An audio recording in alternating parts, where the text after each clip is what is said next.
ఓం విఘ్నేశ్వరాయ నమః. భాగవతము 53వ అధ్యాయము. ప్రహ్లాదుడు చెప్తున్న విషయాలను విని హిరణ్యకశిపుడు కోపించిన వాడై గురువుల వంక చూశాడు.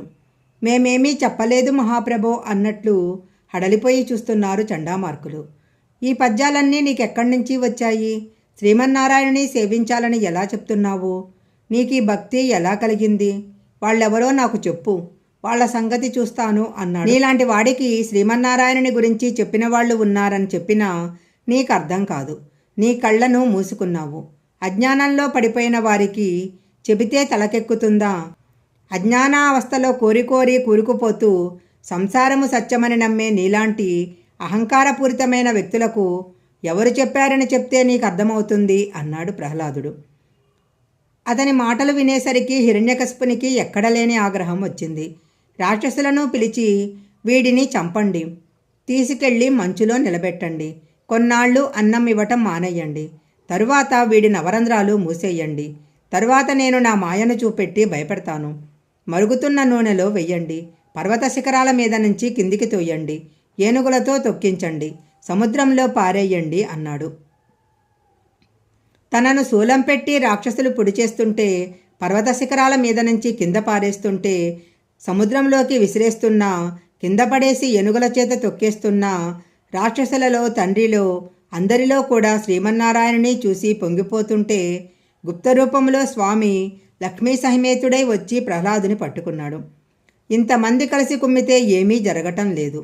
ఈశ్వరుడినే నమ్ముకున్న వారికి ఏం లోటు ఉంటుంది? రాక్షసులు అలా హింసిస్తుంటే ప్రహ్లాదుడు ఎక్కడున్నవాడు అక్కడే నిలబడి నారాయణ జపం చేస్తున్నాడు.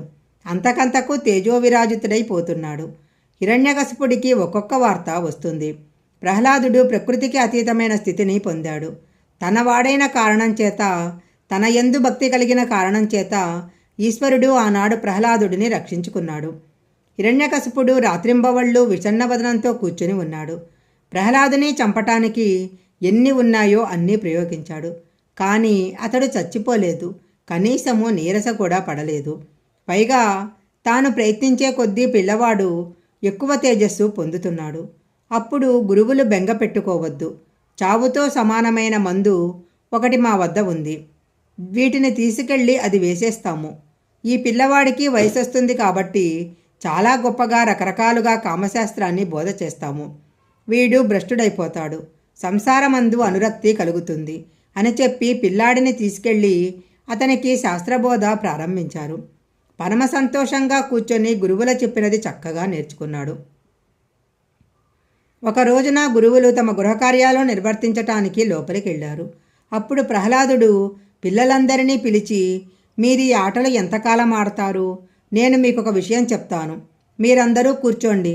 మన ఆయుర్దాయము 100 సంవత్సరాలు. రాత్రైతే నిద్రపోతాం కాబట్టి 50 ఏళ్ళు నిద్రలో పోతుంది, 20 ఏళ్ళు శిశువుగా బాల్యంలో పోతుంది.